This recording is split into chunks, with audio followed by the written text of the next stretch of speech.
The following program is rated MA and may contain themes that may not be appropriate for all viewers. Viewer discretion is advised.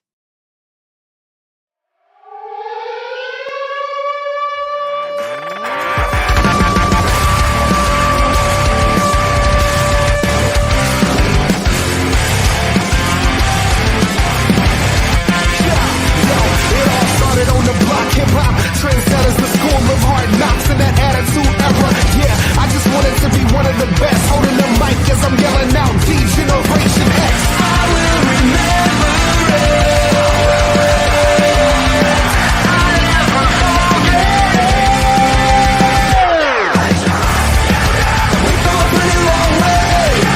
There's so much I can say. It's never really gone away.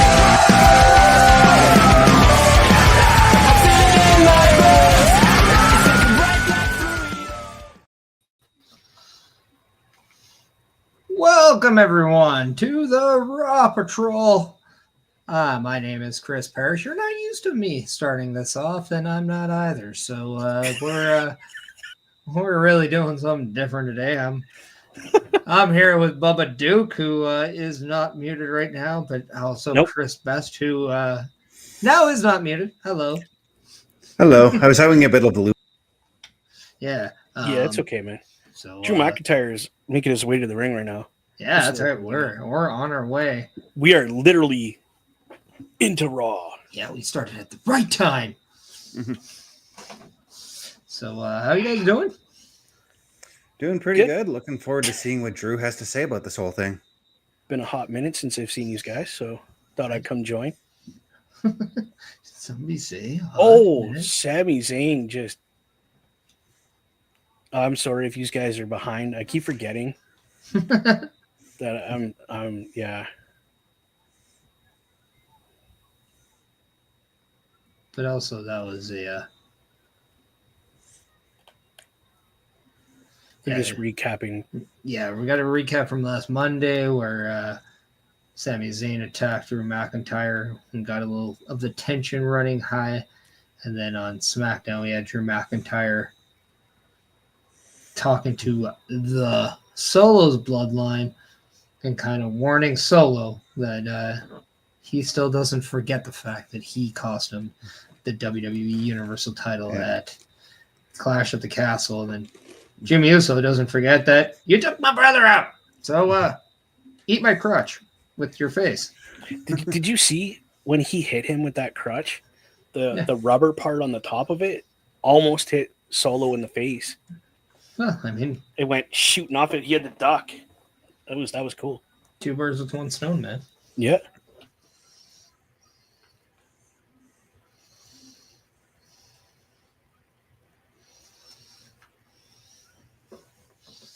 So let's hear what the Scottish psychopath has to say. I can't believe I'm doing this early, but I have to take a page out of OMD and use a locker room visit, so I will be right back. And we all know that it's not a locker room visit. We all know that he's visiting Tinkle Towers. Located at 123 PP Street, where you can find Chris Best working from 9 till 5 over at Twinkle Towers. He is making sure he's doing double duty, but working for the one pay. You can get your Tinkle Towers t-shirt live at the Red Bubble that we will show in about 5, 4, 3, 2, 1. There we go. So make sure that you're checking out that Redbubble. Carl Garafeld.redbubble.com. Picking up your Tinkle Towers t-shirt.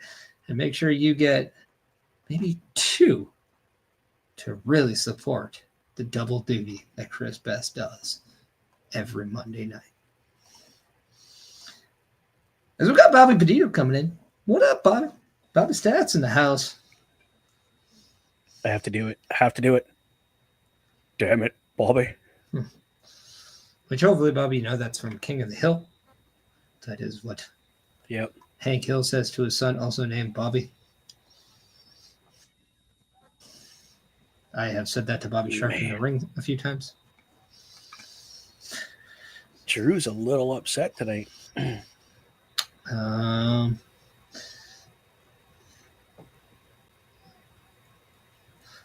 I mean, you'd be too if you had to fight CM Punk all the time. If you weren't getting title shots, But he got title shots. now you have to deal. Well, I mean, he won the title at WrestleMania. He did. And then got cashed in. Why? Because CM Punk, he was tripping. And he tripped him on the announce table. Yeah. Well, I do want to point out that the jacket he was wearing on Friday Night SmackDown looked a lot better than this one. Well, maybe he has a Monday jacket and a Friday jacket. I think he does. It's and you know what? Scottish wardrobe. A jacket for every day of the week. Could be like Sheldon Cooper with pajamas every day of the week. I don't know.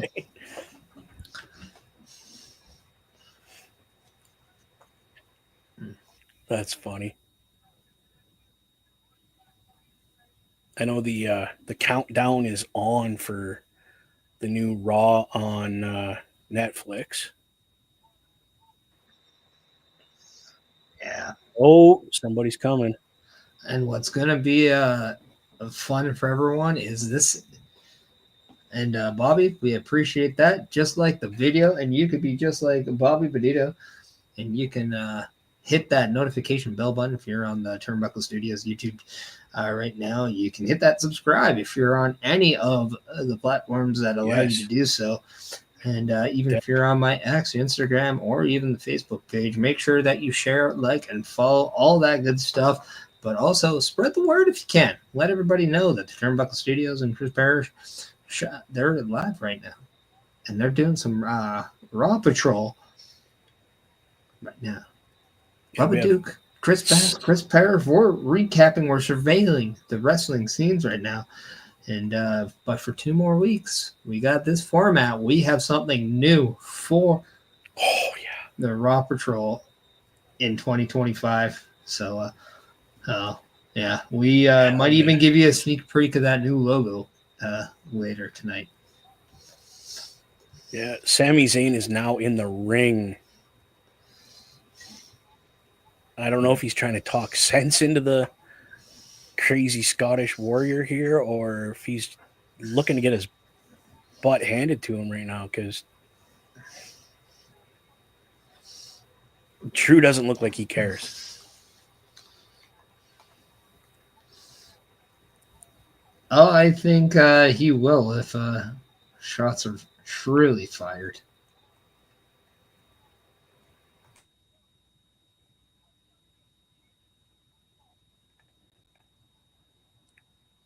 I kind of like this Sami Zayn where he's always like just trying to talk sense into everybody and be like, listen, quit your bitching. You picked this life.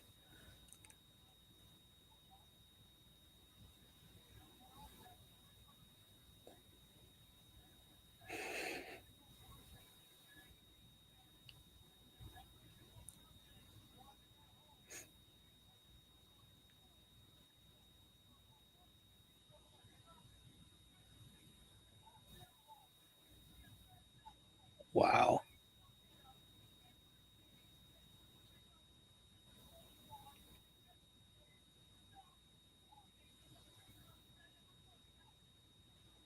Oh, Sami Zayn is on fire.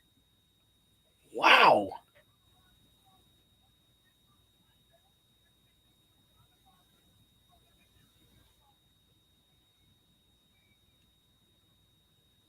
Whew.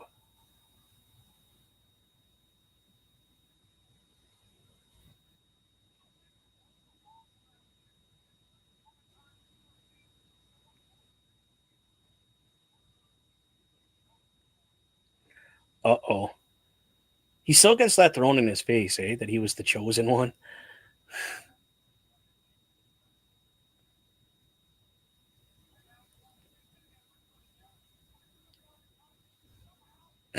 Wow.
That was wow. Telling Sami Zayn he's nothing.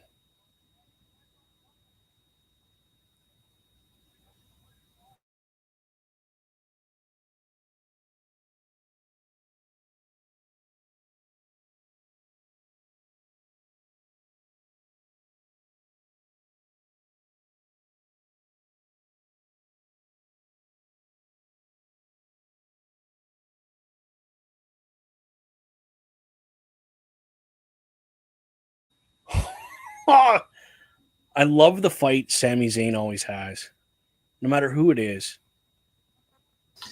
Well, you don't get that ultimate underdog tagline for nothing. Right. 100%.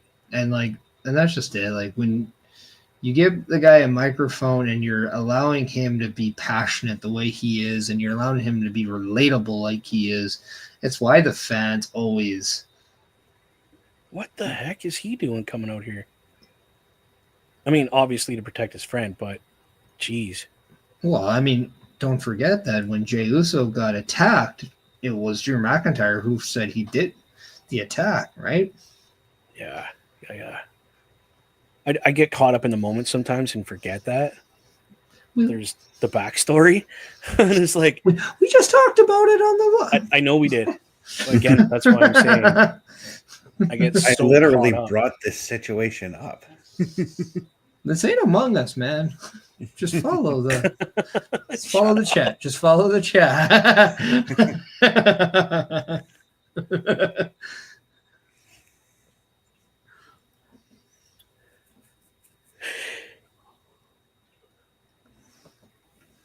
Oh, here we got that recap of what happened with these as to why she is not.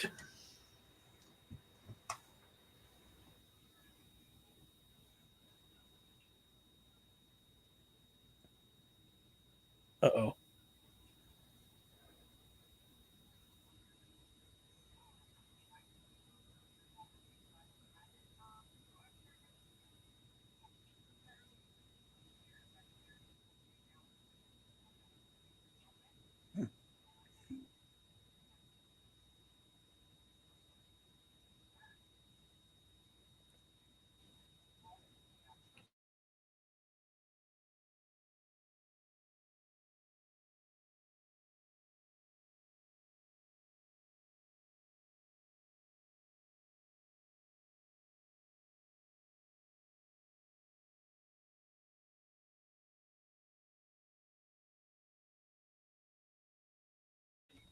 He just said Io Sky's in the match for her tag team partner. I am not upset about this. Neither am I. And I kind of like how, again, on the locker room breakdown, when it was said in the chat that Bobby Stad said maybe Sonya Deville, and then Paris said, why would Adam Pearce reward her with that match? Adam Pearce just said the same thing. It just literally played out in front of us. Bobby, we all know that we write Raw, right? Yeah, come on now. I mean, let's kind of try to keep it under wraps here.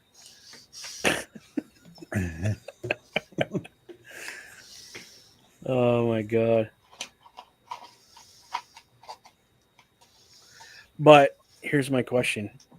Do we see the Pure Fusion Collective getting involved in this so that Io does not win? I wouldn't put it past them. I would I'm more now on the curious side. If Io is to win, she would be on the other bracket of a Zoe Stark. Right. And are we looking at that as a potential final now? Huh. I mean, wow. Never thought of that. I mean, given the recent rise in star power, I guess we could say, for Io Sky, I, again, wouldn't be surprised if she goes to the finals, as much as I like the idea of Lyra Valkyria still being the one to take it. Yeah, because right now Dakota Kai is the one who is facing Zoe Stark. So we still have that to look forward to. So we still have Damage Control versus Pure Fusion Collective in some form. But I think now we got to ask, okay, is that going to go one step further? And does Io Sky, if she wins, does this more or less guarantee that Dakota Kai does not? Huh. Right. Bobby's coming in saying, or what if Shayna Baszler and Sonya Deville help Zoe Stark to beat Dakota Kai? Which, that's where I kind of think we might have that, where they might help Zoe win and then maybe try to cost Io. Right. Like, there's so many scenarios that we could play right now. And then you can see Damage Control maybe then coming in and squaring the odds away from the finals match. So it would be a one-on-one with Zoe and Lyra, and Lyra could still get that victory at that point.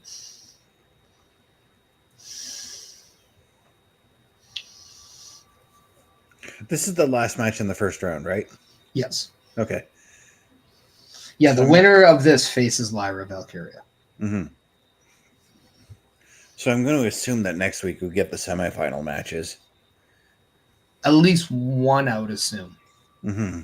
There's no indication that the title is going to be awarded on the January 6th Netflix episode of Raw.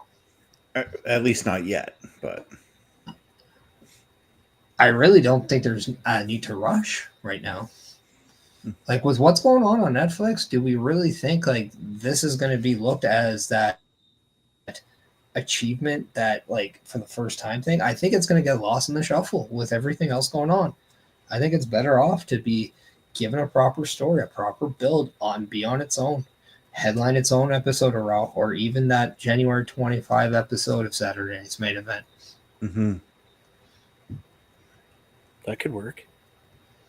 Yeah, make it a super special event kind of thing. It's the first ever Women's Intercontinental Championship. I think the last thing you want to do is have that play second fiddle to anything right now. You want to crown that champion with purpose and give it its proper time. I 100% agree with that. You definitely want to make that the spotlight main event kind of thing. what if it is the main event for the January 6th? Oh, it won't be, because Punk and Seth have already been announced as the main event. Yeah. And then you already have Rhea versus Liv. And that is already bigger. Just with the story they've had and everything going on with that. So yeah, you don't want it to be overshadowed. Now, sure. Yeah, is that the one where you could do Lyra versus Io and you can let them absolutely have a classic? I think that's very much a thing.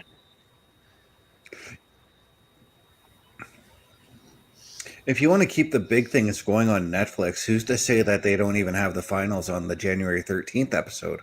Well, yeah, and that's what I mean. Like, you can have it headline its own episode of Raw, or you have it at the next Saturday in its main event, because it's only 12 days after, right? After that episode of Raw, right? So yeah, you can let that intrigue build. You can then have sit down backstage interviews and ask them what the Intercontinental title meant to them as kids growing up, and what it's like now as adults thinking they could be the first women's Intercontinental champion. Yeah, there's so much you could build on that, really. Yeah, and I like how you said that, because I can only imagine like what Natty would say. Exactly. As far as like how she feels about the Intercontinental title, you know. I mean, she probably got to play around with like a replica version or like the real one, because maybe she went to the dungeon and Brett had it, or the Bulldog had it one day, and like, or Owen had it, like, so. Yeah. Well, how many times was she backstage too, growing up with her dad, right? Like, and they were all part of the Hart Foundation. So she was there at the Canadian Stampede, where I believe Owen Hart was Intercontinental champion. Right. Yes, he was. So she was in the ring celebrating with everyone. So was TJ Wilson, aka Tyson Kidd, her husband and former WWE wrestler, now agent. Yeah. So who's to say she hasn't had her hands on the title at some point, let alone the value it holds within her family, you know? Yeah. Whoa, that was crazy move, man. And the pep in the step of Natalya right now is absolutely amazing. Yeah, dude. She's hit a different gear lately. Like, just, yeah. I think it's because she understands the importance of this tournament and what just getting that win in the first round could mean for her, you know? I mean, like I said, I hope she wins it all, but the reality is she really gonna? Because like you had stated, Parrish, she's really not today's talent. She's kind of... I mean, it really depends with Triple H and the way he kind of thinks. It's hard to kind of say, because he can go in so many directions right now. Right. I could see Natalya just for that and have that underdog, because she would be that underdog in this tournament, right? Get that kind of the fans of thinking, oh, maybe we do want that person.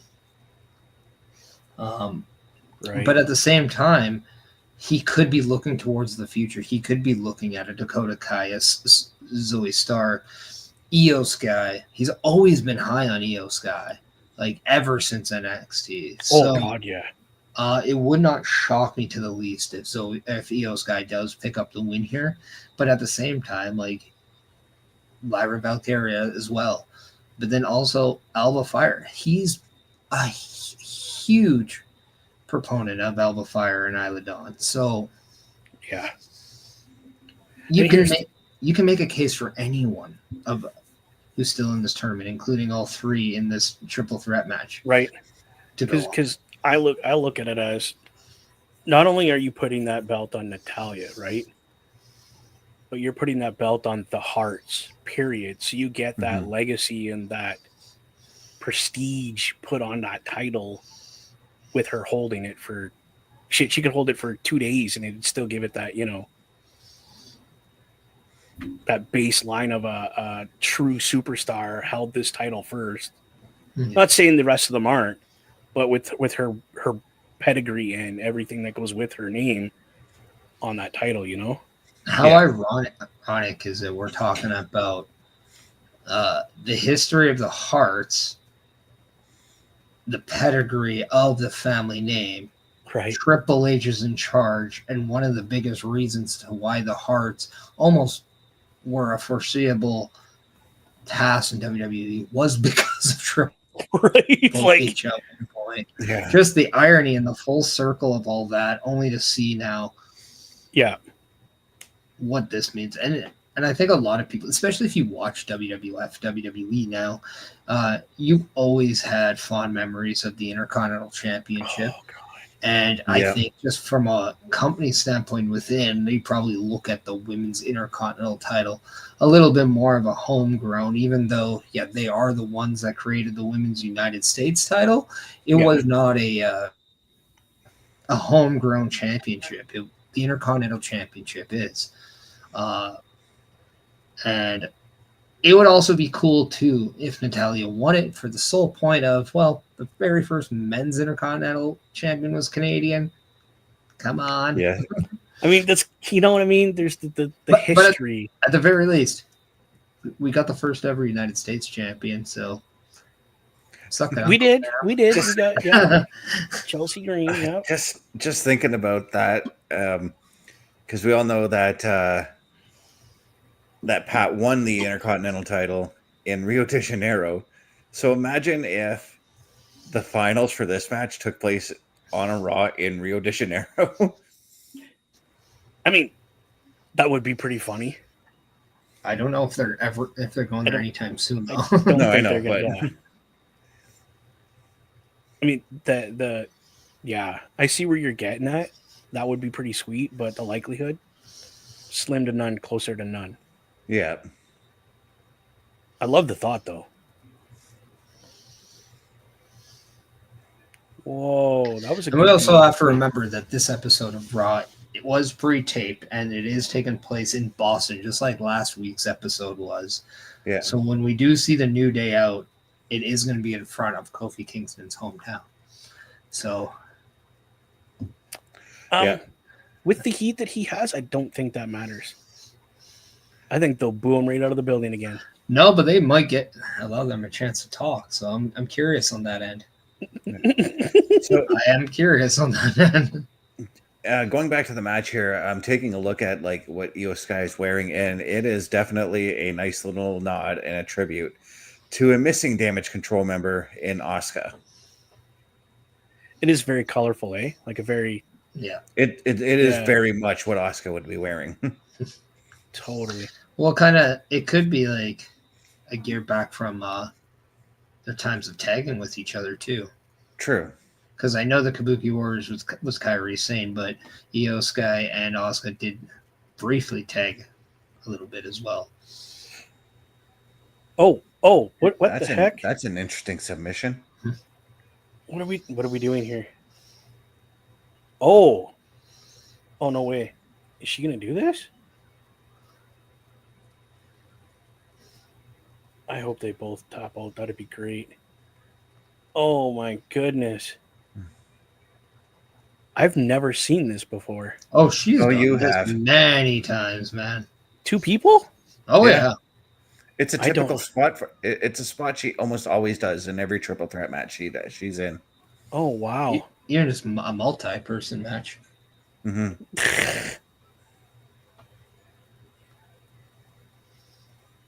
She hurt her leg doing that.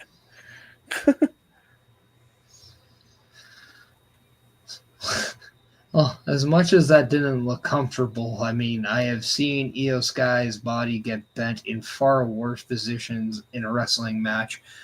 No, me too. I'm talking. I'm assuming she's the closest thing to a rubber band as humanly right. possible. Yeah. Holy.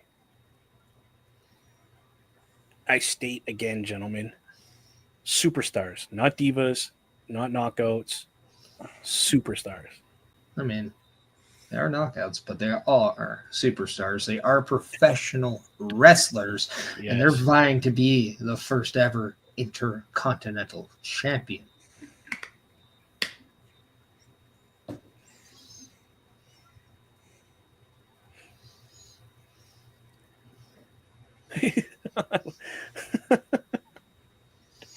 That was funny. Nice belly to back suplex. That was cool. Holy. Oh, come on. I like this angle that they had where they were shooting from the corner of the ring. Right. Did you guys get the finish? I just got it. I just got the finish. I mean, I'm heartbroken, but I'm not upset. No, because again, as I stated on about Io Sky, like her star is still on the rise, even with that loss from Liv Morgan. So it kind of makes sense for her to advance in this tournament, you know. And I'll say this: the reason why I'm not completely upset here is because I do think at some point we're going to get more of an in-depth story to why being the Intercontinental Champion or the first one and the failure to it maybe eats at Natalya more than it does anybody else. And that would allow me, like, we want to see Sheamus be Intercontinental Champion for the fact that he needs that to be a Grand Slam. We want to see Chad Gable be Intercontinental Champion for the amazing performances he's had with Sami Zayn and Gunther and all that. Mm-hmm. We need to have that same want for Natalya outside of what her family has done. Why is it something for her? And I think this could help that fuel that desire for her. Right. You're not wrong. You were 100% yes. Bobby coming in saying, it is nice to see Alba Fyre in the Women's Intercontinental Championship tournament. Yeah, and I think a lot of people kind of slept on just the NXT UK women's reign that the one Kaylee Ray, now known as Alba Fyre, had, and then just the brief tag team championship reign she's had. They had at the Unholy Union. She's a hell of a talent.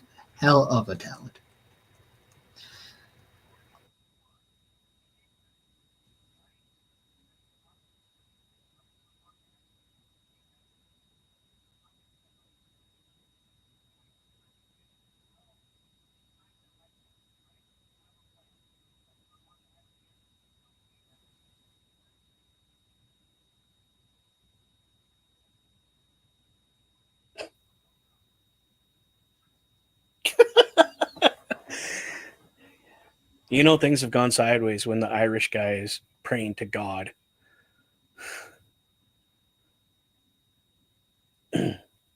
That's hilarious.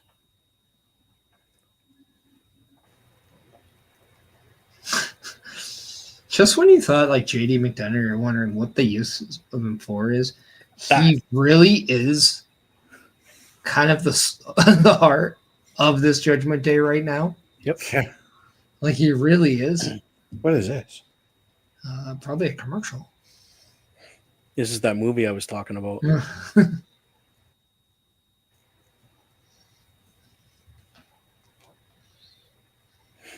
Yeah, it's just funny to see him like really, what are we doing here? The dude is just, he's gold. Yeah, this is Nosferatu there.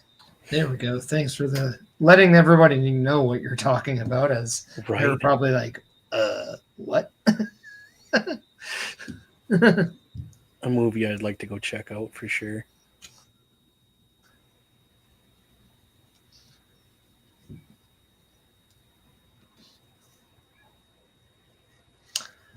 If you guys are on Netflix and you do want to watch a movie, check out the Carry On movie. Is that the one where they're on the bullet train? No. Okay, what's that one? That sounds like Snowpiercer. No. It's a movie about somebody who works at an airport during the Christmas holidays, and there is a guy that basically wants to move out.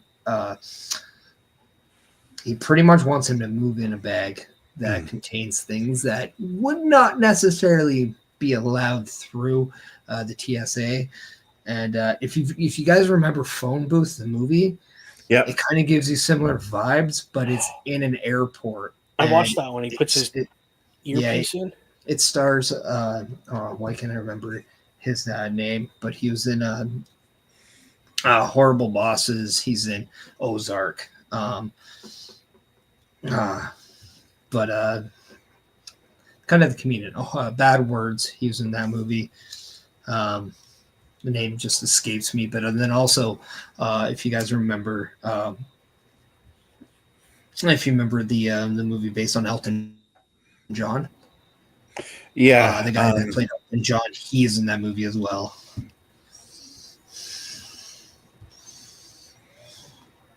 So in this movie, there is Jason Bateman. Jason Bateman, yeah, that's who it is. Taron Egerton, who played Elton John. Yeah. And I got to double check on this one because oh yeah, it is. Okay, so Theo Rossi from Sons of Anarchy is also in it. Yes. Who's also a huge wrestling fan, by the way. Yes, he is. He's actually talked quite extensively about his love of wrestling. Yeah, he's actually on Undertaker's podcast. Oh, cool.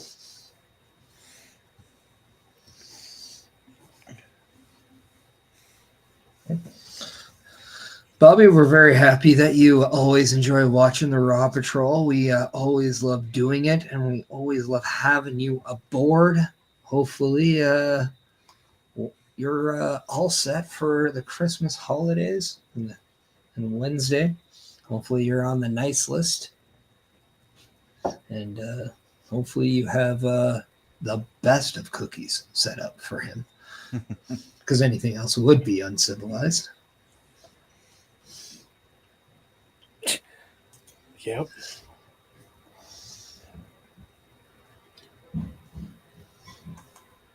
And if you have any spare cookies, you can send them my way, because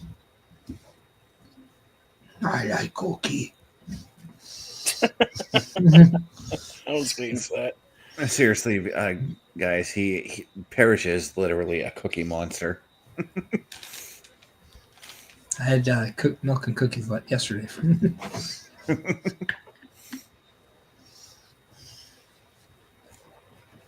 Coming back.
Well, I'm not going to lie. I was wondering what the main event for tonight's show is going to be based off the announced matches, but we've got one unannounced match that's going to be the main event. Yep.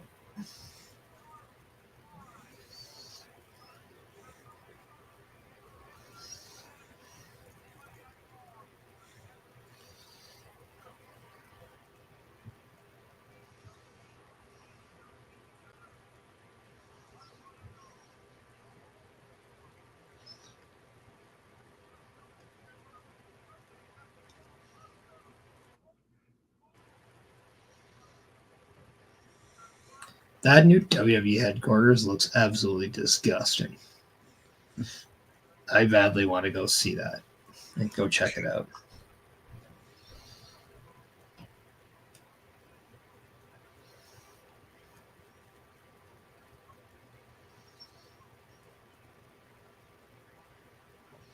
Well, I heard after this they gave tours to the people who actually attended this event. So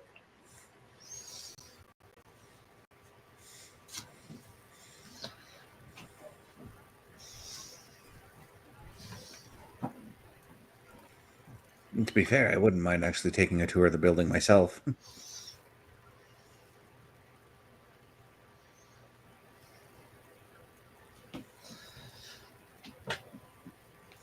I wonder if there's ever going to be a plans for WWE to have an actual Hall of Fame.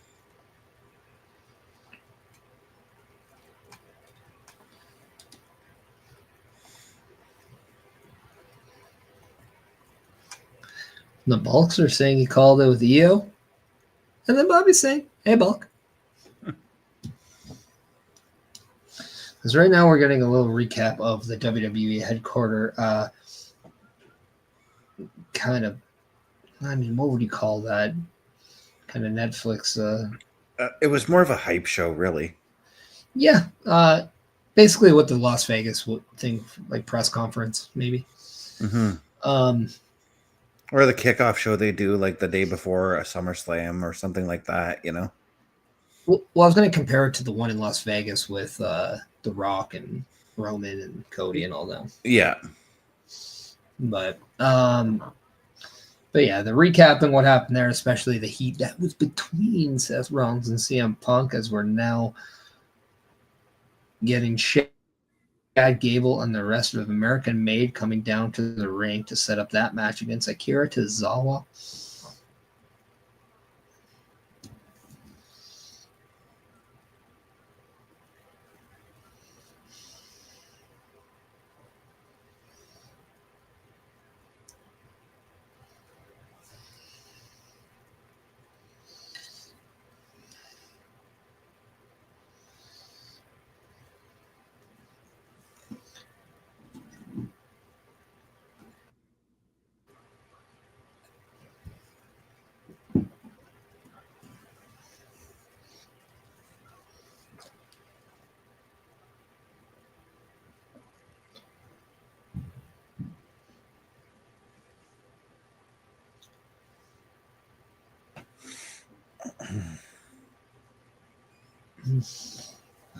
So I teased everybody in the chat right now about the potential logo for the Raw Patrol in just a couple weeks. Why don't we show everyone just what we're talking about, shall we? Yeah, let's do it.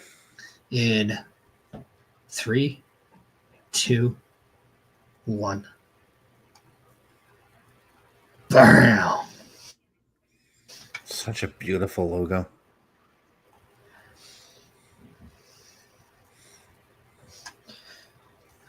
I like it. Oh, look at it all. And that's not all that's being changed. We are working on new intros. We are working on new backgrounds and all that, new graphics, all that stuff. I will thank you. So, yeah. Yep. Gonna be some rebranding around here. Yeah, you know.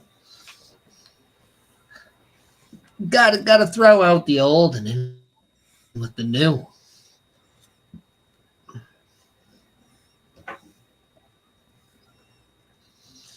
Just a nice little redirection for the Raw Patrol, you know. Sometimes, you know, you get those first squad cars and you're just like, man, I guess this will do. It's not too shabby, but you just put on the kilometers. Yeah, that's right, kilometers. That's what we do in Canada. Yeah. We add up those KMs, and then sometimes you just got to go for service, and they're just like, this one's kind of at its end. So we go get a new one, and then boom.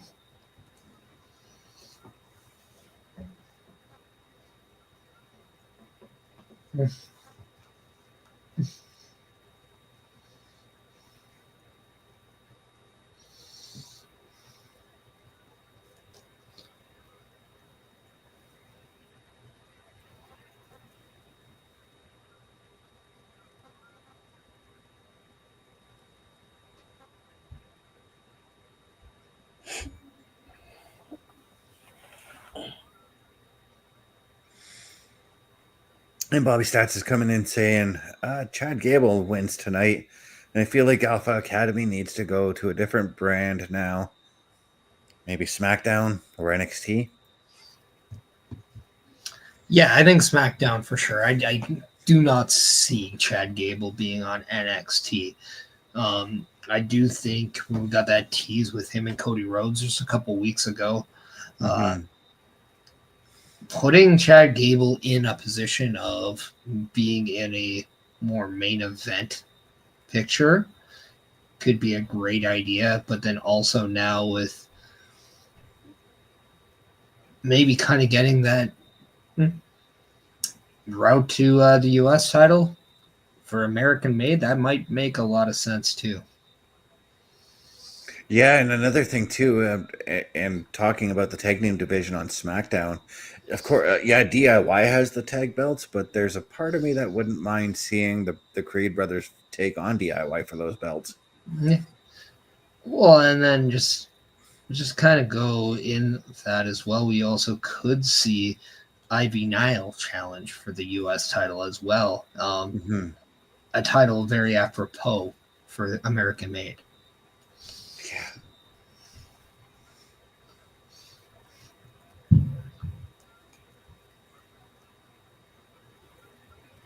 If Maxine's ever becomes a heel, I would like to see her and Chelsea do a little bit more because they just look like they're two peas in a pod. Yeah, 100% they do. You like that one, Bubba? Yeah, that was great. Yeah.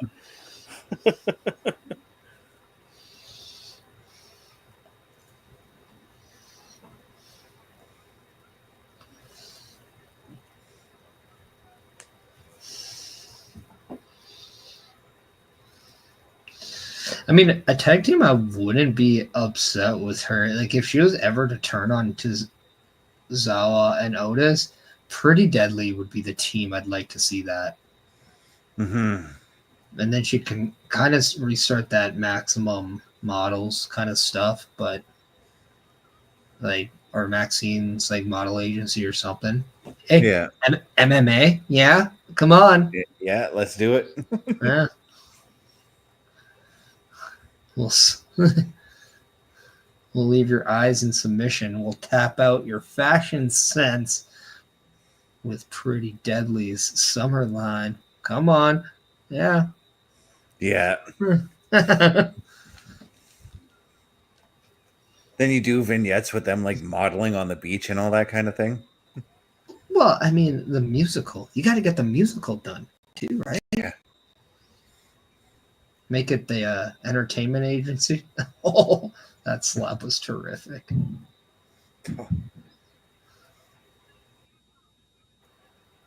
Whoa. I thought Tozawa had him on that. Right in the mouth. Yeah. Well, little guy can kick hard.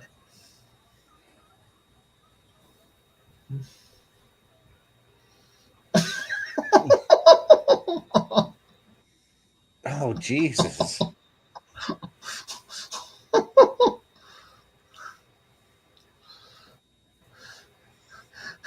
In the words of JR, my God, he must be broken in half.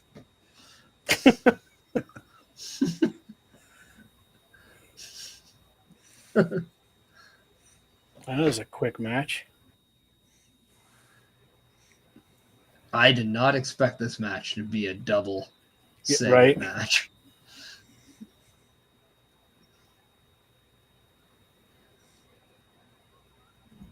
Uh-oh. You made the big guy mad. Uh-oh. Holy cow.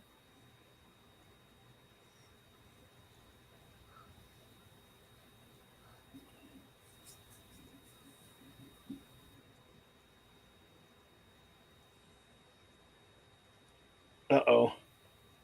Uh-oh. It's about to get real.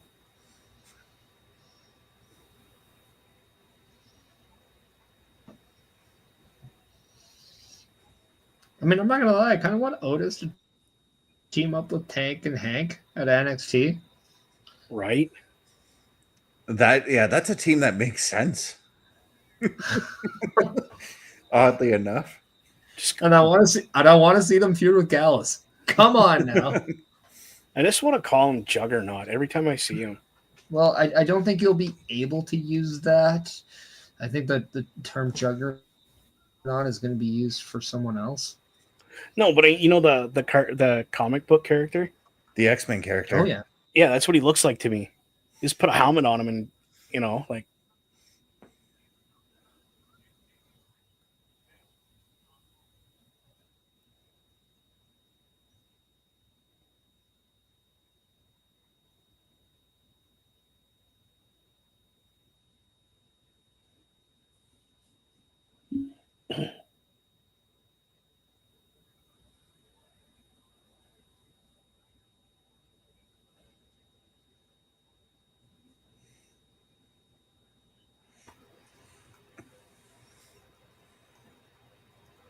Thank you. I think of them myself. Yeah. Right here. Yeah. All in the kidney. Sometimes I use HGH.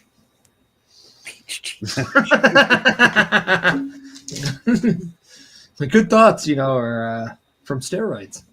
Don't you know? Oh my goodness, dude. Horrible. I could have gone way more horrible with that. Oh, I know. Why? Were you going to use Viagra? No. Sorry. I was going to bunk off your HGH joke with a Benoit joke. Please. One idea erected to another. There you go. Who would have thought the Viagra thing was in better taste? Yeah.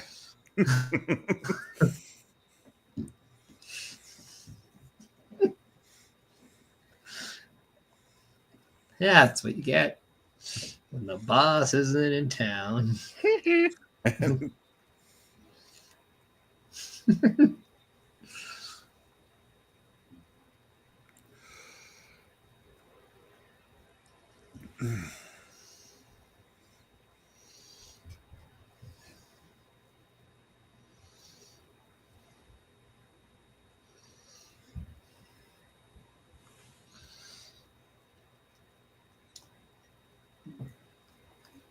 Oh my goodness. Now, I'm giving it a little bit more thought. I do think Damian Priest does defeat Dominik Mysterio, but I definitely think that the Judgment Day puts the beats on Damian Priest afterwards, and we have Finn Balor standing tall. Okay. Okay. I can get behind that.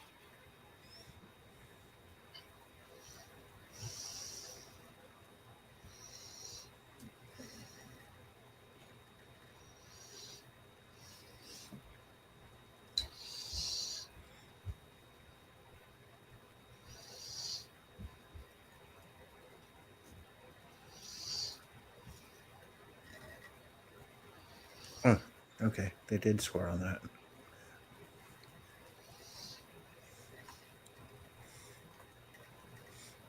I've got the football game on my phone. Yeah, you can shut the fuck up. No, I won't. But okay. I will, out of respect for you. Well, yeah, after you blow with that one. My dear Lord. Rude.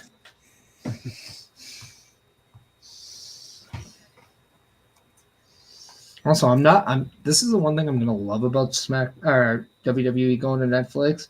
Sportsnet, stop booting me out during the program. Like, seriously. You guys are awful with this. Don't do it when I'm trying to watch TNA now.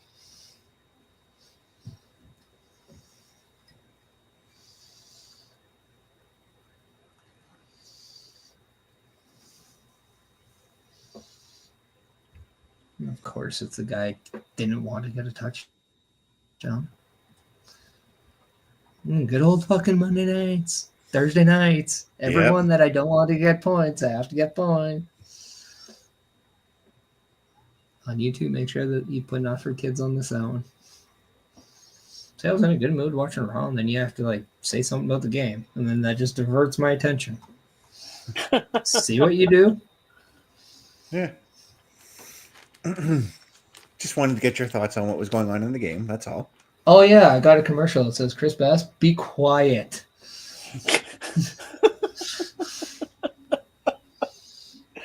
Oh, you two are too funny sometimes. I hope your Bengals choke. Well, actually, I don't have to wish that. They do that anyway. Yeah, they do. Also, if you want to catch New Year's Evil, January 7th, I'm sure PLE Patrol will be on for that one. Probably not, because it's going to be on the night of Turnbuckle Talk. Selfish. Do Turnbuckle Talk sooner, then we'll do the New Year's Evil.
I still want to see a Scott Hall inspired outfit out of Damian Priest. Or at the very least, Scott Hall and Taker. Like just a hybrid. I wonder if maybe he incorporates that for like a match at Mania or something like that. Maybe. Also, I think I'm ready for him to go back to the non-purple flames.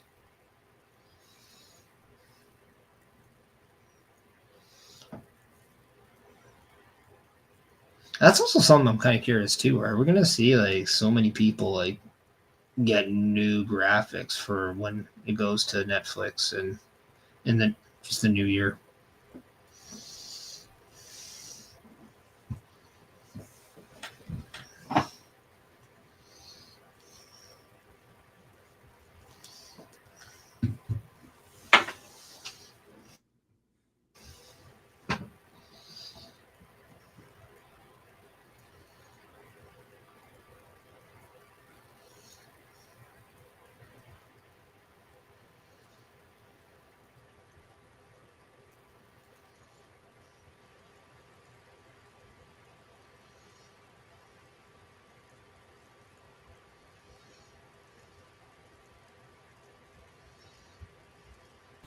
Doing that move blows his knee out.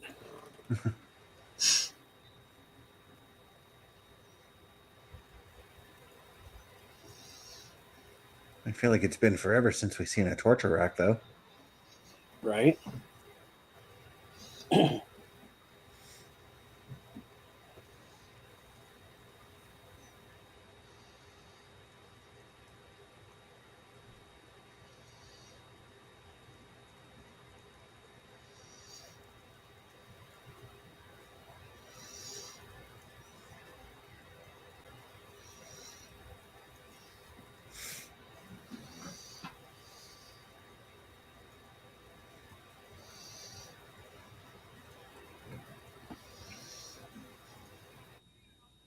Oh, Dom, you done ticked the big guy off now.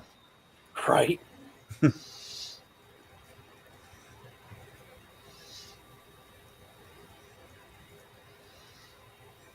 No, I thought he went toe first. Well, all moves to put a guy in the table. You're gonna go back first. Yeah, right? And it looked a little awkward. He should have just done a Uranagi. Yeah. But the way Dom sells that ramen to the post, though, I love it. Oh, jeez.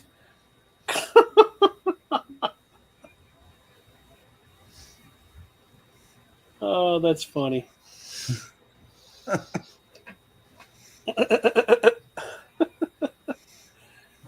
Oh, this is funny. How dare he beats up Santa Claus? He has a very busy schedule. Especially not this anymore. Oh man. This is great, dude. I love it.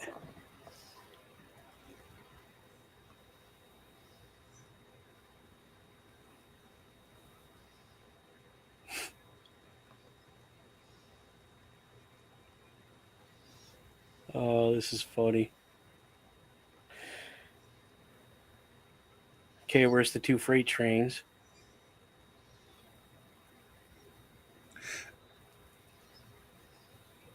Oh, maybe he doesn't have Okay, at this point, I got to assume that the call for disqualification has happened. Yeah, the ref buggered off real fast. No, he's in the ring. Yeah, okay, I seen this coming.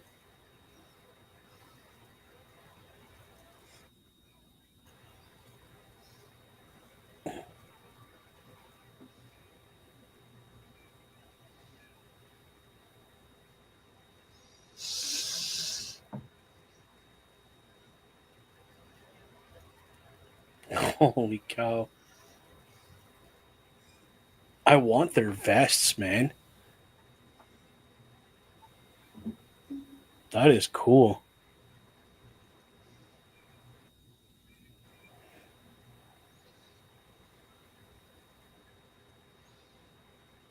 Holy. He's too big a dude to do that.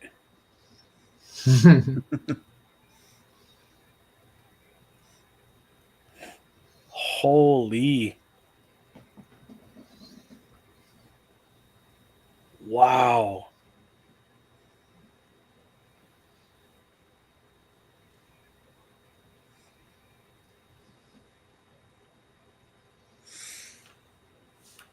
Jesus. So does this lead to a 6-man tag, maybe? I'm thinking.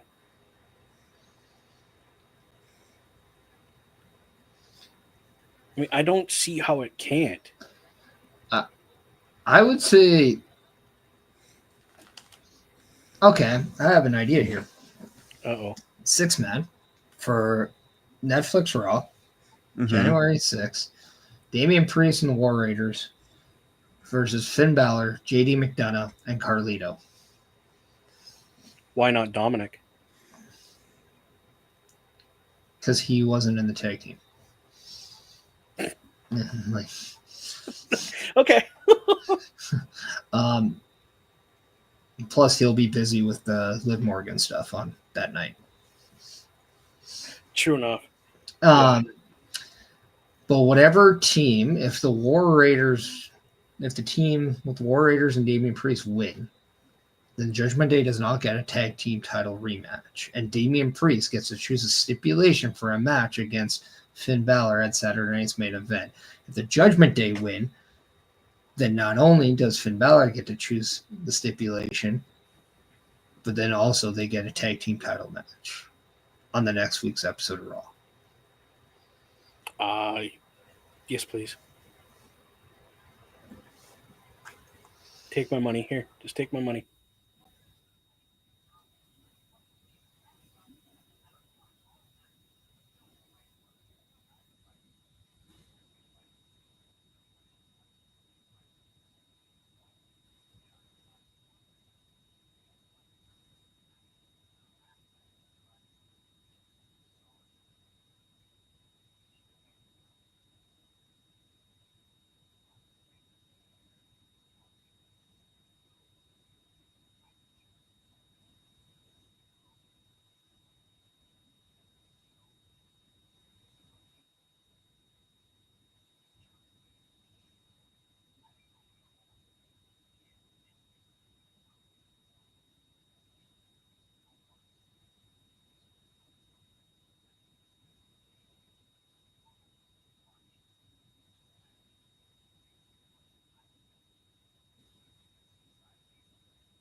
So what do you guys make of what Seth had just said there? I think it makes a lot of sense from his perspective. Yeah, it most definitely does. I just gotta ask. With The Miz coming down and him acting that way, if you know you're in for a fight with a guy who can kill you, are you ever gonna act that idiotic? No, I'd look more like Scotty 2 Hotty coming to the ring in the 2001 Royal Rumble when he realized he had to fight Taker and Kane. Oh, dude, you'd be pooping your pants. Yeah. It's just, how unrealistic or like fearsome is that? Mm-hmm. Why can't The Miz just stop being such a little, like, Pompous asshole? A shill? I was gonna be more like a television show for infants. Yeah. Like, is he gonna tell me that like 1, 2, 3 ABC? Like, I'm sorry, dude. Like, give me some edge to your character. Like, you're in a angle with the Final Testament and the Wyatt Six, and you look like the goof from a spoof of the Power Rangers.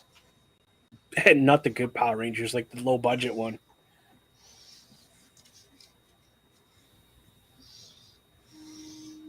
Well, they were all pretty low budget, but No, I'm talking low budget, like something you and I would make.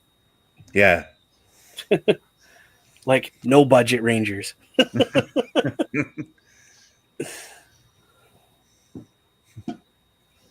don't know. It's just like he is the least believable guy on the roster right now, in my eyes. Yeah, I mean, like, for this match, I mean, like, it probably would have made sense if he came out, like, looking serious, and instead of the gear he was wearing, maybe wearing jeans and a t-shirt, knowing that he's going to be in a brawl with this match, you know?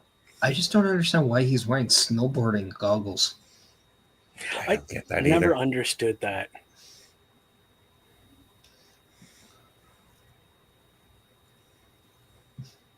Like, the A-lister thing is like so far done.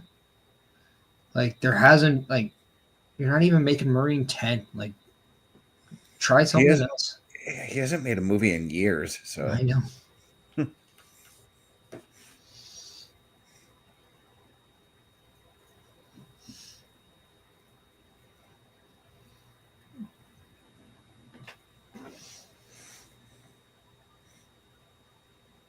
I could probably watch a Will Ferrell Christmas movie and find that more believable than Miz's character right now. They said that because a thing with Elf came on the screen. yeah, I saw that.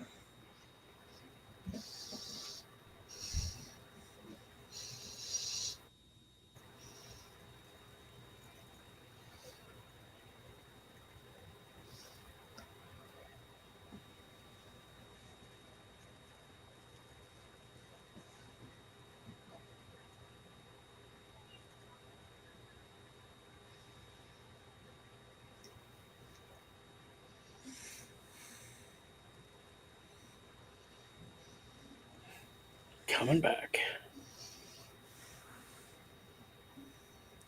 Every time you say that, I see a commercial for basketball.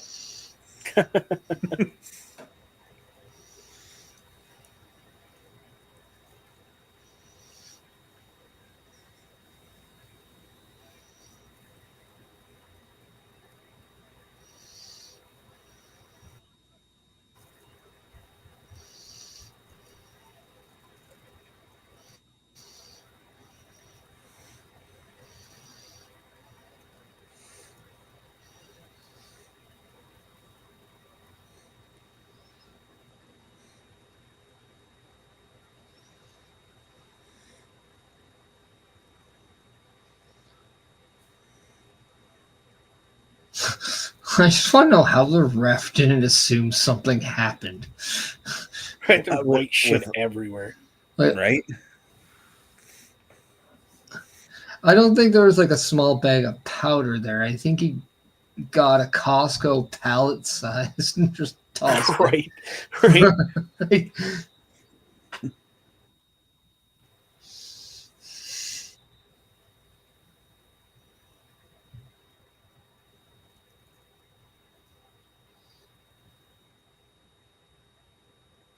I don't care who you are. This shit's creepy.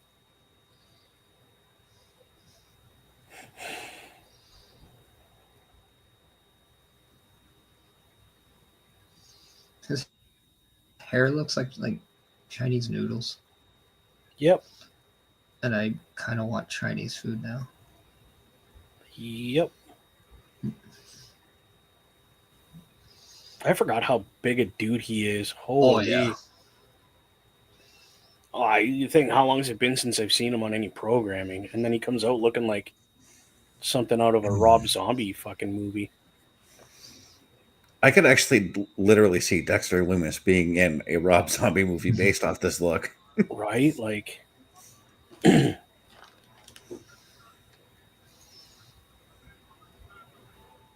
just crazy to see Dexter Lumis with long hair.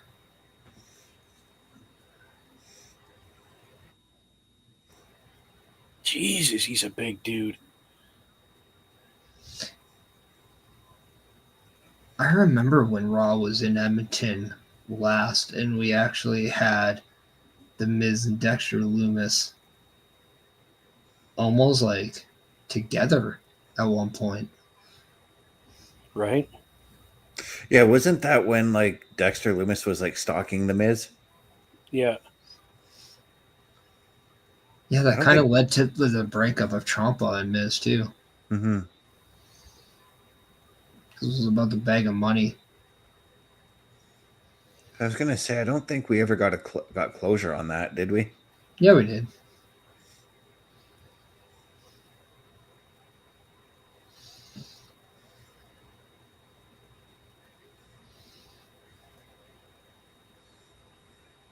Oh, just knocked the spit right out of his mouth. Oh. Sorry, I keep forgetting you guys are a little behind. No, but that club to the neck just it looked hard.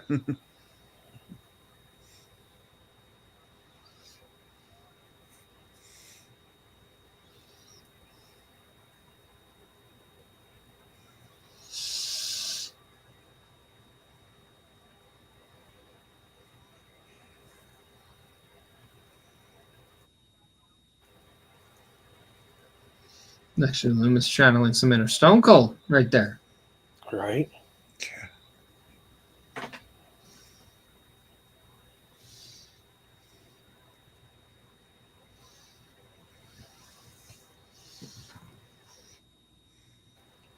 There's the Uranagi. I didn't see that shit coming at all. That's awesome. I love it. Oh, shit.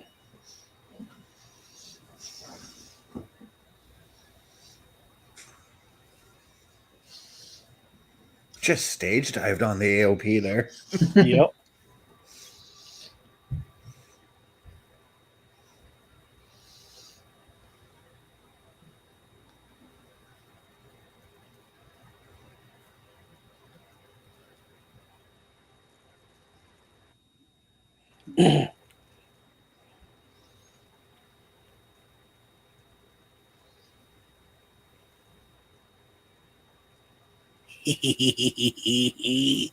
I like where this is going to go, if it does what I think it's going to do.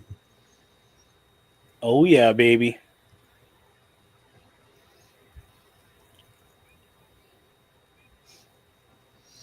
Holy.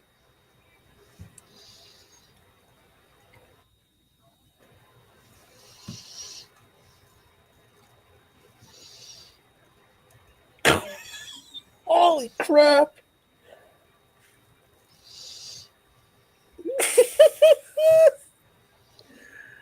Oh my God, I love it.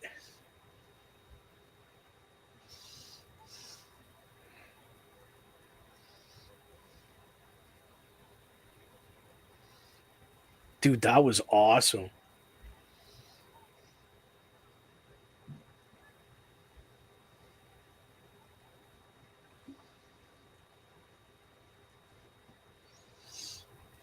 And the best part, there was no Uncle Howdy.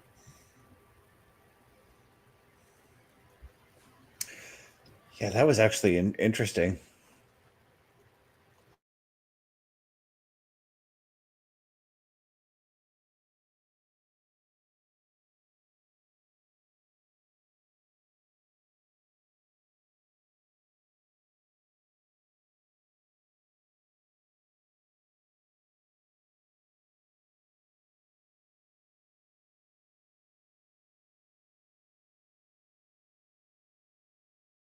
Oh, that was a cool segment.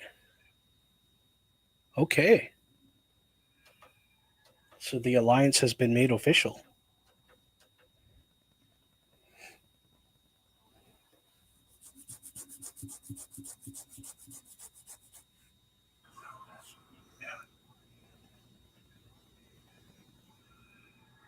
Yep.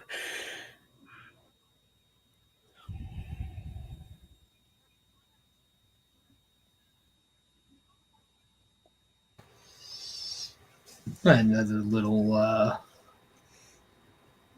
segment there with the War Raiders, Damian Priest, and another little teaser with that serious orange circle with the line through logo. A little bit more was added to that one compared to last week's, though. Oh yeah, I think that's what we're gonna be just getting more and more every week now. Mm-hmm. The question is when do we know? Right. When do we find out? Where does this lead? Is it going to lead to 2 weeks? Is it going to lead to the Royal Rumble? Is it a long story? Is it going to be... Is it even something that we see at Saturday night's main event as well, you know? Yeah. Mm-hmm. I mean, okay, like, I'll say this because I don't think Saturday night's main event in January is larger than an episode of Raw right now. Mm-hmm. Especially knowing that it's going to be 3 hours in a couple of weeks on Netflix. Or actually, we don't even know how long it's going to be. They're just saying 3 hours is a benchmark, but it very well could be 2 hours and 58 minutes or 3 hours and 12 minutes. Like, there's really no set time to how long Raw is going to be anymore. Yeah, because Netflix gave them all the time, basically. Yeah, and then, so... I don't see Saturday night's main event being bigger than that. And then obviously you have the Rumble just about a week after. So, and I don't think it's bigger than the Rumble. So I don't think I'm doing that at Saturday night's main event, knowing that the stage is bigger somewhere else or pretty much everywhere else. I tend to agree there. Because this coming Saturday night's main event, January 25th, I feel like is going to be nothing more than another show that's going to help boost the Royal Rumble with your pay-per-view quality matches, maybe the matches that we thought we could see on the Royal Rumble, but weren't going to be there. You know, like kind of like how we got on the go-home shows, we'd get like a tag team title match or something like that, you know? Yeah. I do want to get to Bobby's comments because he's coming in saying, this is Dexter Lumis' first single match on Raw since February 6, 2023 against Baron Corbin. So that is almost a year. It's about 10 months. Just a little over 10 months to that date. So that's been a while. Well, actually, no, that's longer. That's 22 months. And then he asked, who would you guys like to see Joe Gacy's first singles match opponent be on the main roster? Because I guess he has just been in tags. I'm going to go out on a limb and say him one-on-one versus Karrion Kross would be a great match. And that's an obvious choice given the current feud, you know? I don't know. If we're going somebody outside of Final Testament, just to have a little bit of fun,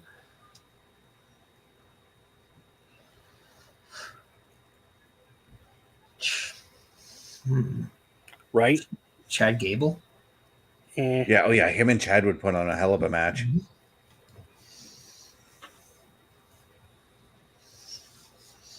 I mean, Braun Breaker, Ludwig Kaiser. You know what's funny about Joe Gacy is I get a lot of Louis Spicolli vibes off him. And I'm basing that just on his overall look, you know? Yeah.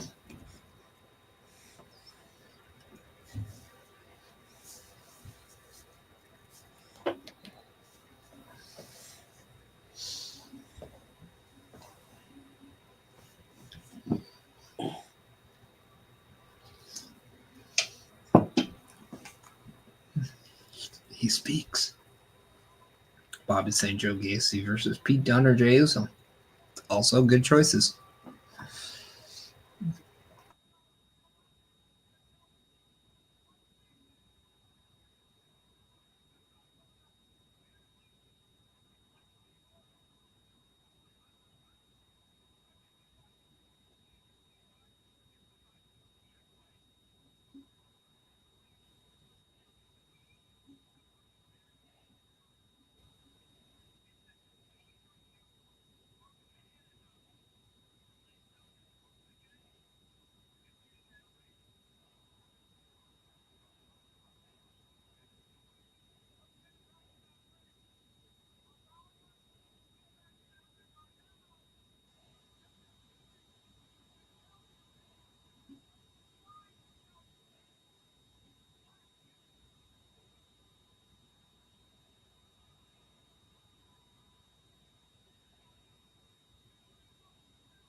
What a great way to make your mom a heel for no apparent reason.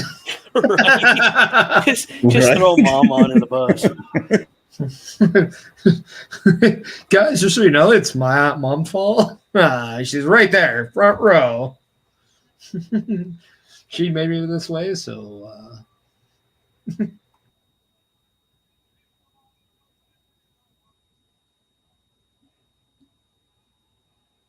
Watch her get up and slap him. Be like, you ain't no son of mine, boy. Uh-oh.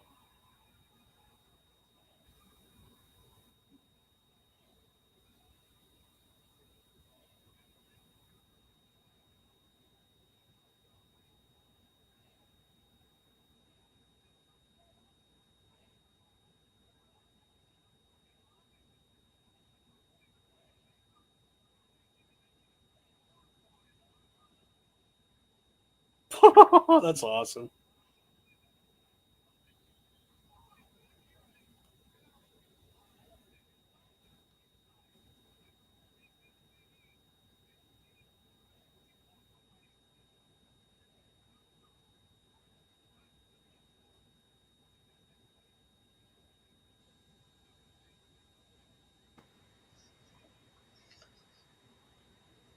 man, Kofi's mom really didn't like the middle seat. Nope. I mean, he used to be a former world champion. He couldn't get first class for his mom. Like, what a dick. Right? Oh, next Monday is going to be the 6-man tag team match.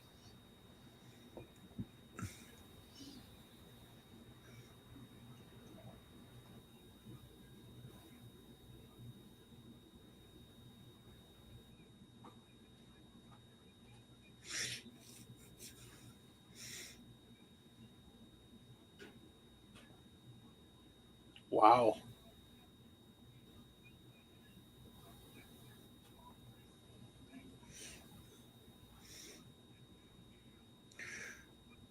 And both semifinals next Monday. Yeah. It's a good thing I'll be here in full next week. I get to see all this. Yeah. Right? Otis and Chad next week. This is going to be, this is going to be a pretty decent Raw. Well, it's the final Raw on TV. Yeah. So, I mean, go out with a bang.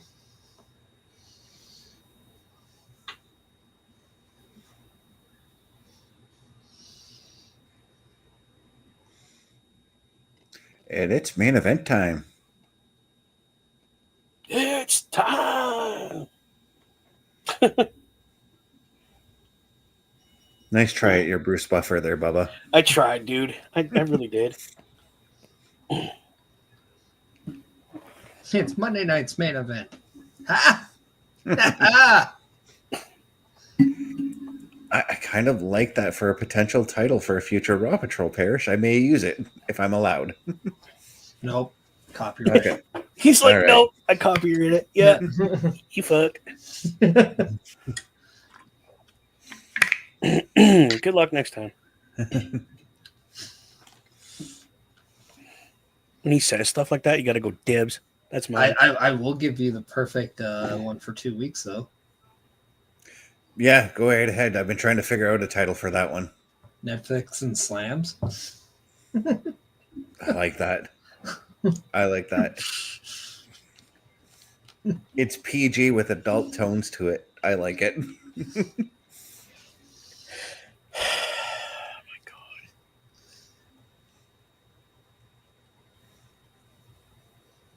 You meatheads.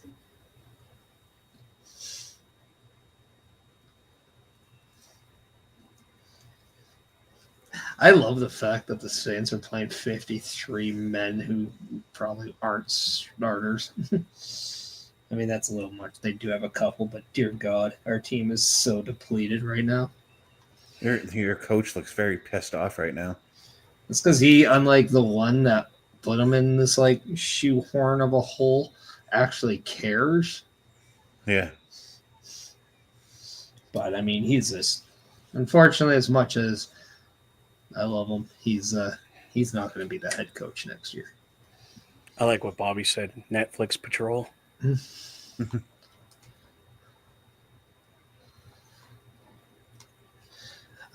Bobby, we are going to remain the Raw Patrol.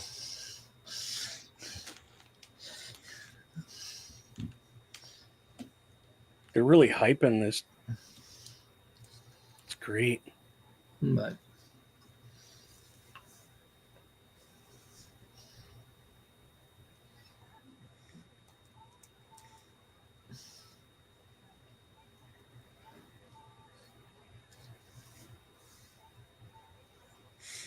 I mean, next week really is an end of an era when you kind of think about it, because it's the last Monday Night Raw since 1993 to be featured on broadcast television.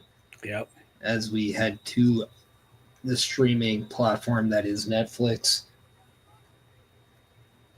So, yeah, it's moments like what next week's Raw is going to be where you can actually say it is the end of an era, you know? Mm-hmm. I mean, for 31 years, Raw has been on television. and to put it in terms for us up here in Canada, pro wrestling has been on TV, or WWE, I should say, has been on TV up here in Canada for well over 40 years, you know?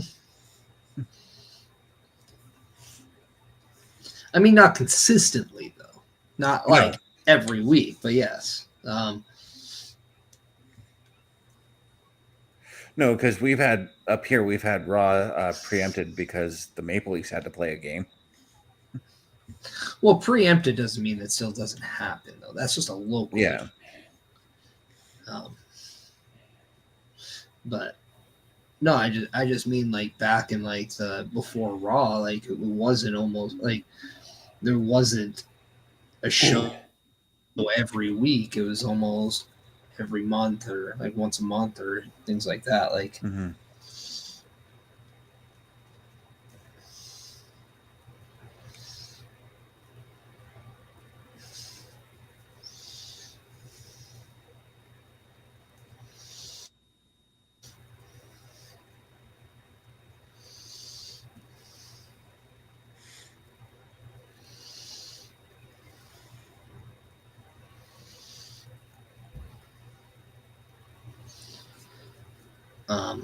but yeah, I mean, okay, before, I mean, maybe we should, yeah, I'll wait and do this next week because it's not the right time. I'll do that reminisce question next week. But as the announcements come, like what is the match you're already looking forward to seeing? Which, by the way, Best, that has made your job a lot easier for this week. Yeah. It's also the last 2 hour Raw. So yeah. Geez, the matches next week I'm looking forward to. That Io Sky, Lyra Valkyria. That match is gonna be just straight up fire. yeah.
They're gonna have to change their name.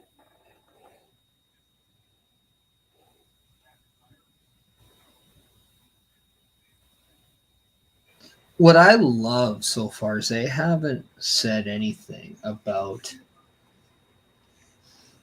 whether or not they're going to be New Day, whether or not this is the end of New Day.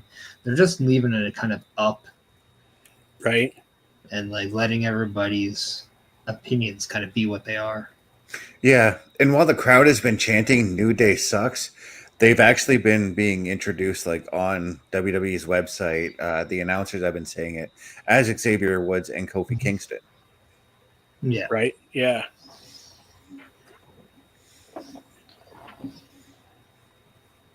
So yeah, it'll be interesting. I do hope they are something different. Like it would be nice to see that, because that way there is some progression to what they're doing.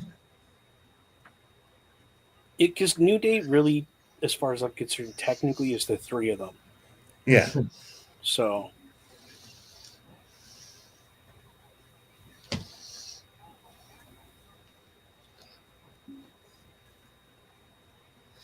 Four, if you want to count the Big O.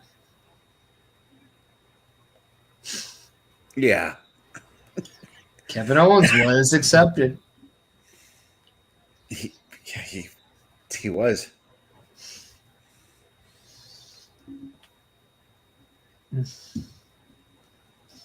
Because he even came out to the New Day theme and wore the shirt and everything. The Big O did come out to that. Mm-hmm.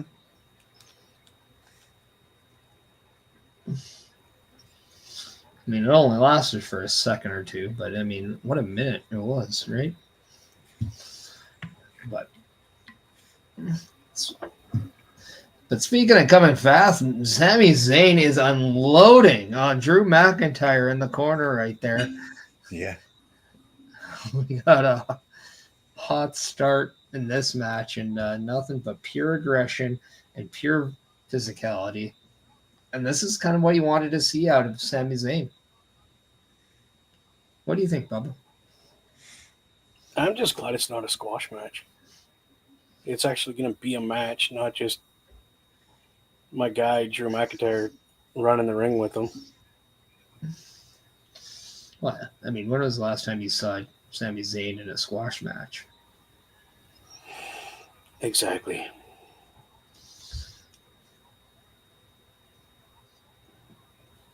Actually, I'll even say this. When was the last time you saw Drew McIntyre in one? Yeah, because the last time I saw Sami Zayn in one was at SummerSlam.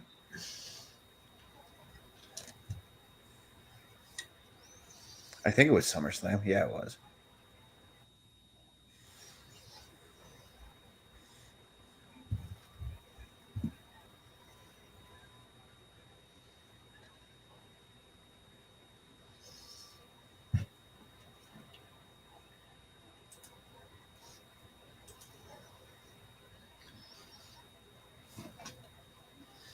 I think for me, like now, what do you do with Drew McIntyre? What's the next big thing you do with Drew McIntyre? I have no Because idea. I'm going to say, I don't think he's winning the Royal Rumble. No. I don't think he's winning a Money in the Bank. I don't think that's something he needs.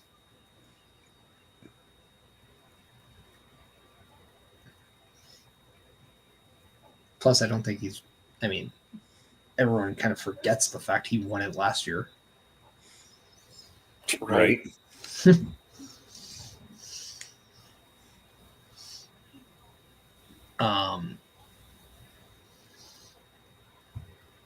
Like, what would be the feud that you would do with him?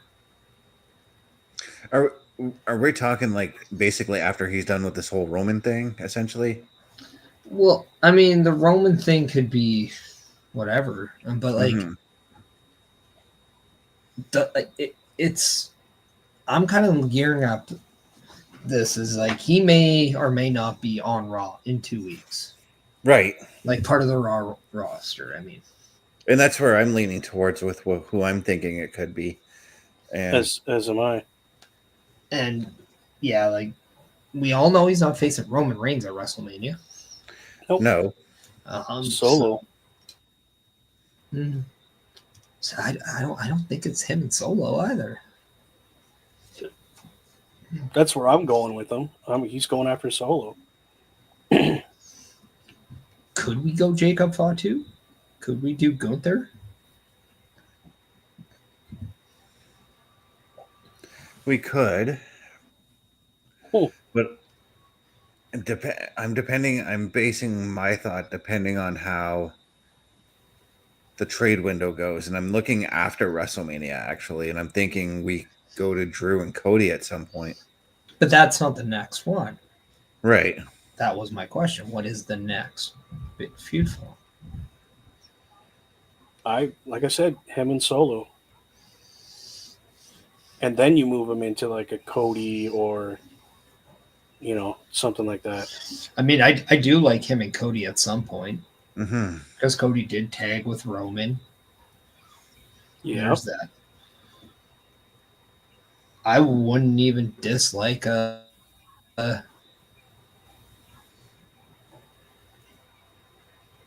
getting kind of.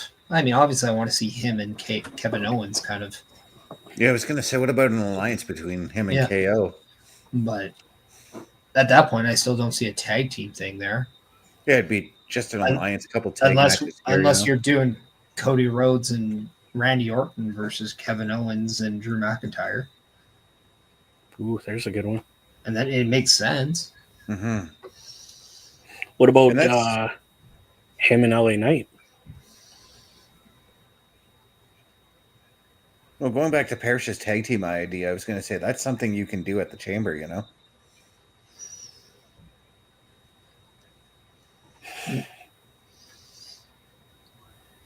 Unless you want to put Cody in the chamber and have him defend the title, because I know you said you're tired of number one contender matches for they are so played out. Agreed with you on that one. You agree, yet you put an idea for one in there. No, I didn't actually. I said Cody defends inside the chamber. And who's to say Cody's a champion by chamber? That's true too. I mean, he's not even the true champion. Kevin Owens is.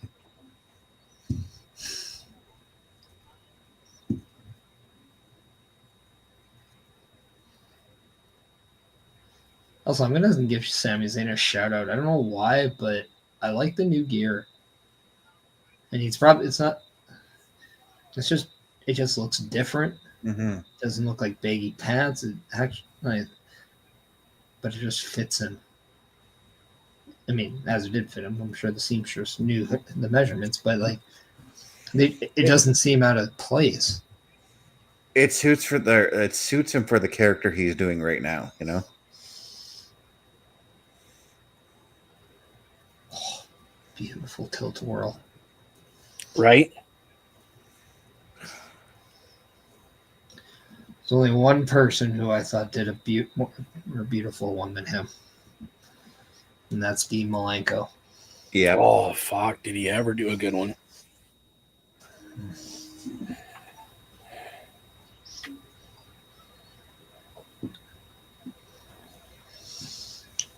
One of the matches I always wanted to see. Dean Malenko versus Jamie Noble.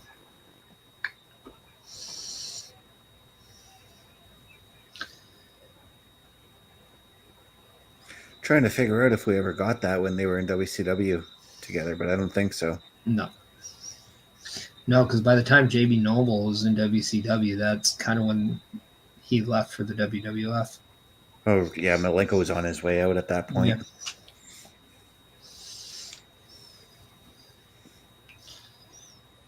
And then by the time Noble came to the WWF, Malenko was done. Yeah. It still blows my mind of what could have been a WWF roster in 99. Because you are just about 6 months after the tragedy of Owen Hart, or Chris Benoit, Eddie Guerrero, Chris Jericho, Dean Malenko, and Perry Saturn all became members of the WWF. Owen would have flourished working with every single one of them. Like, imagine getting Owen Hart versus Eddie Guerrero on Monday Night Raw. Oh.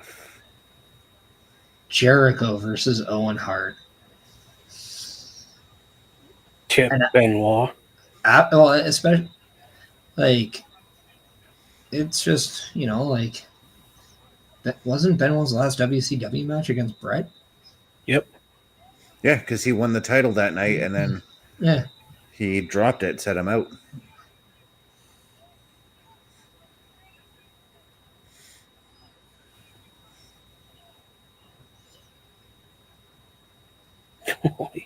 At least I think it was Brett. Ooh, those are creepy eyes there from Drew.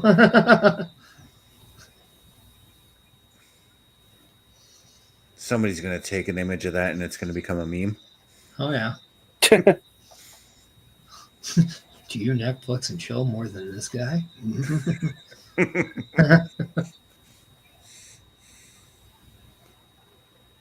The look you get when you get number 30 in the Royal Rumble.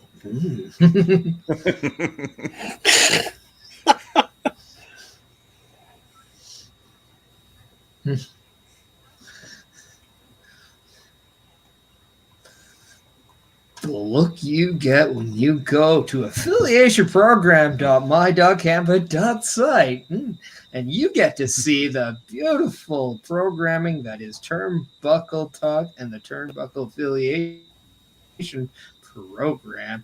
So why wait? Check it out right now. Turnbuckle Studios and the Turnbuckle Affiliation Program bring you the week of streams. All times are in Eastern Time. Monday nights you get the Locker Room Breakdown at 7 p.m., followed by the Raw Patrol at 8 p.m. Tuesday brings you the flagship show, Turnbuckle Talk, at 8:05 p.m. Wednesday we play games with the PlayStation Showcase at 8 p.m. Thursday we get a variety stream with the Boar's Nest at 8 p.m. Friday we game again with Unleashed, the Jessica Wilde story at 7 p.m.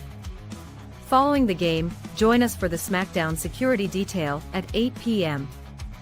The weekend brings you Saturday Night Gaming at 8 p.m. On Sunday be sure to catch the Chris Parrish podcast at 12:15 p.m. Be part of the shows and join the chat every day.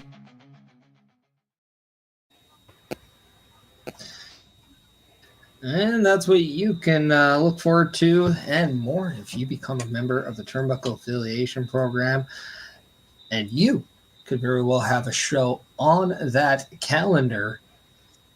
And yeah, it could be fun. So if you want your introduction to podcasting, content creation, and the use of StreamYard, and you want to join the Turnbuckle Studio family, make sure you're checking out affiliationprogram.my.canva.com. Site. That's right, Bubba. I didn't even need the ticker to remember it. I've been doing it so many times. And yeah. Either that or give the CEO of Turnbuckle Studios, Carl Carafel, a shout out when you follow his link tree at linktr.ee/Carl Carafel. And you can get a hold of him through one of those media platforms as well.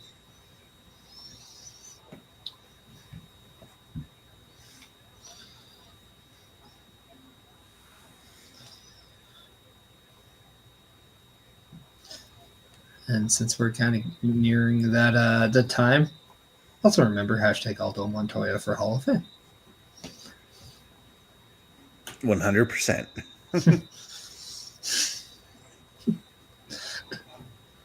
Not just incredible, not PJ Walker, Aldo Montoya. No. Screw the other guys. We just mean Aldo Montoya, the Portuguese man of war.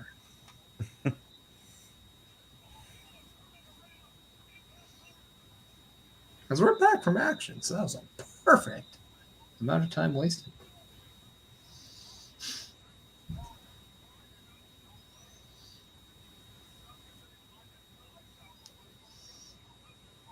Oh, that was actually pretty cool.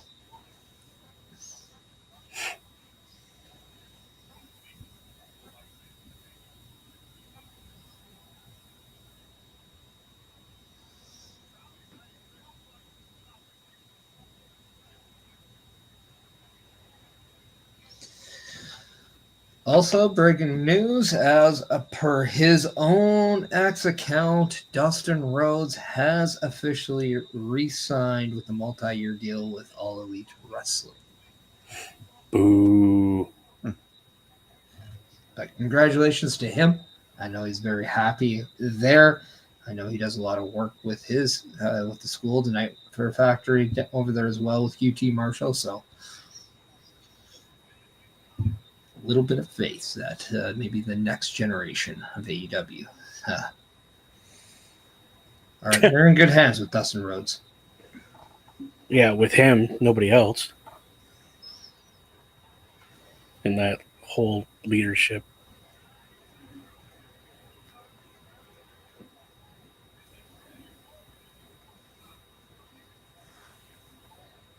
Yeah, I mean, they got the likes of Adam Copeland, Christian Cage, some very good wrestling minds. Yeah, but it doesn't mean shit when your guy running the whole thing is a bit of a moron. It's not his fault. Remember, they have to go to Jacksonville Jaguar games every week. So, I mean, that's punishment there. But you know who doesn't? Drew McIntyre, as he has taken the beating to Sami Zayn, kind of like the dog.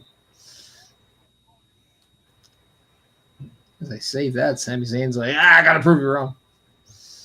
And he gets absolutely sugar smacked with the headbutt from the Claymore Kiss. That was like a flying headbutt of some sort. You mean the Flying Scotsman? Yeah. Exactly. Goodness.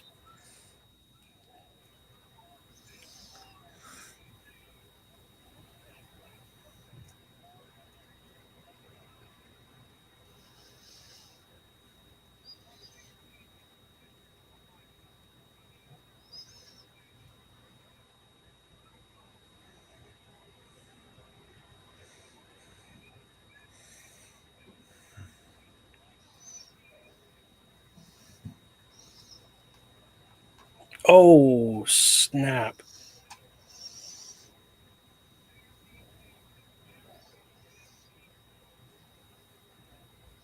I mean, I've heard of a foot in the face, but this is ridiculous. Wow. Jesus. Yeah, that's the way to end the match. Did you guys see who the Yeah. highlight is on Turnbuckle Studios? Who the person is? Yes, we did see it. It looks like he's having a stroke. Dude, we're on stream.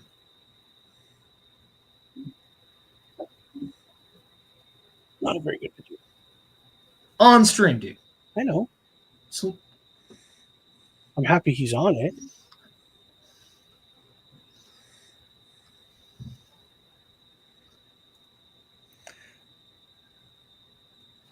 Sami Zayn does not get the win against Drew McIntyre.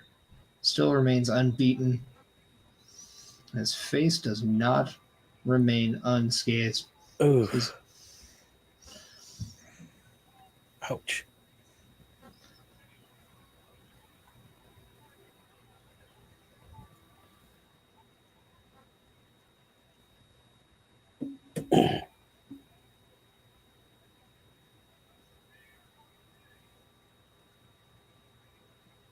Oh, yeah.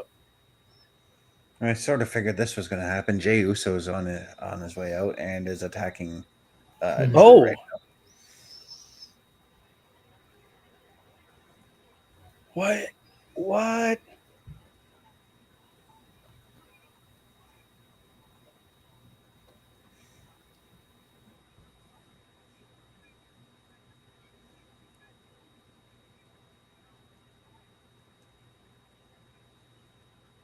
Okay, yeah, this totally makes sense given what was said on Saturday between Drew and Solo, or I mean Friday. Wow. But for a second there, for like a very brief second, I thought Tonga Loa was fucking Jimmy Uso. For that split second, it looked like him, yeah.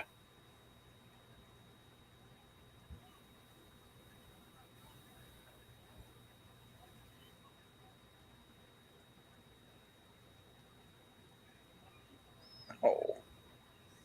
Oof. Wow.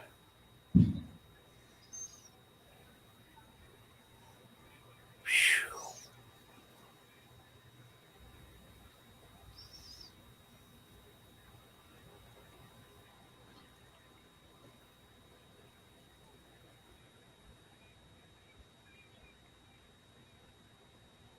Well, that was brief.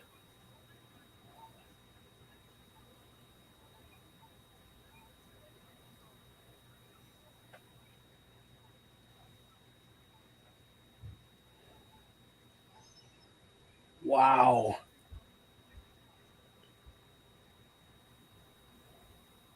Do they have a specified time for when Jimmy's supposed to come back? No. I didn't hear nothing.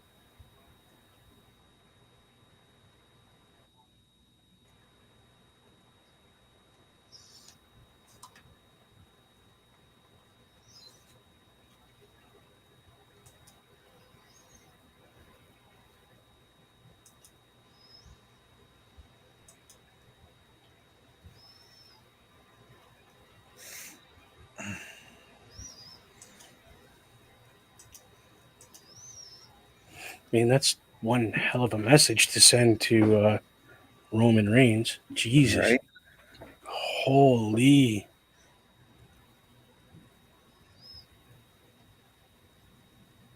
Wow. That was intense. Yeah. And Raw has faded to black.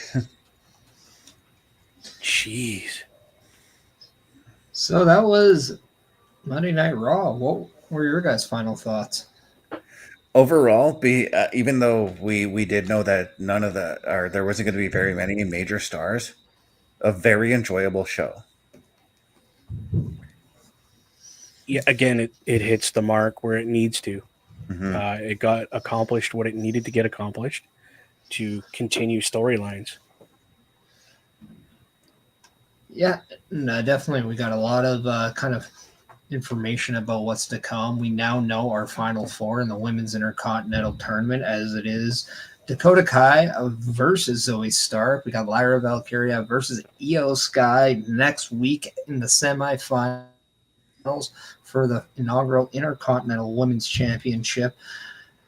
We also have a six-man with Damian Priest and the War Raiders up against the Judgment Day, consisting of good old Dominik Mysterio, JD McDonough, and Finn Balor. And then we're just getting more and more amped up to the Raw in 2 weeks with the Bloodline there, which one of these days, Roman, you have to save the people that were saving you. Yeah. That's all I'm going to say.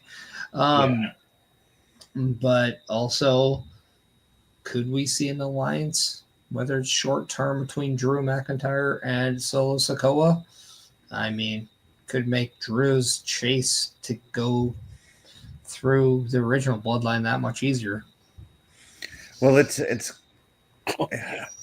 I mean, it makes sense for why Solo showed up tonight again, because of what Drew had said to Solo on Friday, where he's like, "We'll work together, but after I get Roman, then we'll settle our differences." Yeah, that's I wasn't expecting them to show up, so that was kind of a good surprise. Mm-hmm. Given what was going down. Was it an intentional save Drew? No, I don't think. It was more of a, I got to send a message to Roman, and this is how I'm going to do it. Yeah. And again, Drew, knowing better, just kind of powdered out and was like, "It's yours, dude. I'm out." Yeah. Oh. Now, with that being said, I think it's time we let everybody know the destinations they could find us if they want to check us out next time we're streaming. So, Chris Best, since you always have the leg up on everyone when it comes to this, let us know where the people could find you. Thank God I may have already had my one leg tonight, but you can find me at my link tree, which is linktr.ee/Chris_best83, where you can look for me tomorrow night, 8:05 Eastern, for Turnbuckle Talk. Nice. And Bubba Duke, where can the people find you? YouTube. You can find me there at Bubba OMD. And over on Twitchland, Boar's Nest with Bubba Duke. Definitely check me out there throughout the week. Awesome. I want to get to this one comment from a football scouting report. Sammy to turn on January 6th Netflix. Shocker. You heard it here first. It's going to end up the same old Anderson Dusty angle, but flipped. Very interesting. Well, you're gonna have to stop by January 6th on the Raw Patrol. Yeah. Just to say I told you so, if you're correct. Right? Nothing better than that. Being like, yeah, well, that guy said that on this day, and yeah, guess what? He was right. That's right. And let's give him a little shout out since he's not here, but a mainstay on the Raw Patrol. If you want to check out OMD, the man who is officially announced as a part of the Turnbuckle Affiliation Program, you can follow him on his link tree at linktr.ee/OMD show. And for me, you can check me out on my Linktree at Linktree/Chris Parrish, where you can check out all my platforms, but mainly that X, that Instagram, that Facebook, that YouTube, and Twitch. Why? Because every Sunday at 12:15 p.m. Eastern, you can check out the Chris Parrish podcast, where this week I give you my take on some of the top awards for 2024. And you might want to check that out. But first, if you want to make sure that you have all of the energy stored, make sure you're checking out rogueenergy.com using the code word PARISH, PERISH, for all orders. Save yourself 10% so you can be fully checked out. And if you want to check me out potentially this Saturday, come and check out Beercade YEG on 105 44 82nd Ave, and maybe give them a like on their Facebook, their Instagram, and their X account, as well as they are the proud fan sponsor of the Chris Parrish podcast. So yeah, that is where you can find me. And in those closing words, since OMB's not here, Chris Bass, what were those words? In the immortal words of Carl Carafel, the world's a scary place. Take care of each other. From all of us here at Turnbuckle Studios and the Turnbuckle Affiliation Program, good night, good luck. We out.